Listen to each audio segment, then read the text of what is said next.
So, hi everyone, it's me Percy J again, and for today's video is we are going to Rijeka. From Chacobec to Rijeka is 45 hours. It depends sa traffic, but na-enjoy ko yung daan kasi nga walang masyadong traffic, hindi gaya sa ibang lugar, no? Gaya sa ibang bansa na ang daming sasakyan. So, dito is maliwanas lang daan.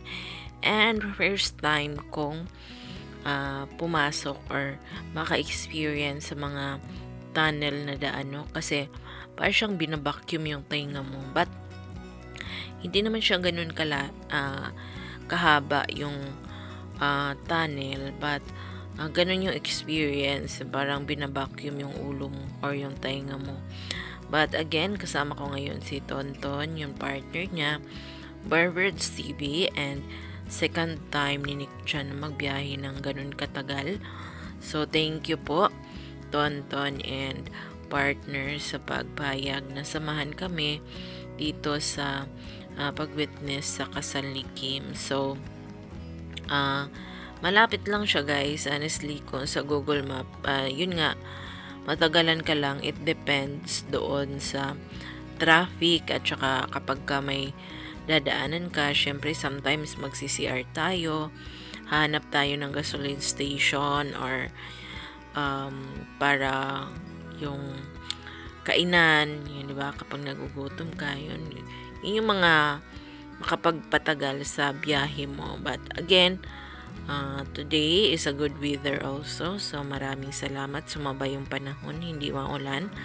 So, but sad to say, na late kami ng mga 2 to 3 minutes kasi sabi ni Kim, 3 to 5 minutes lang yung kasal. So, nawala-wala pa kami sa daan kasi nga, first time namin dito. So, hindi pa namin alam yung mga pasikot-sikot ba. So, after nung pictorial is dumiretso na dito sa venue.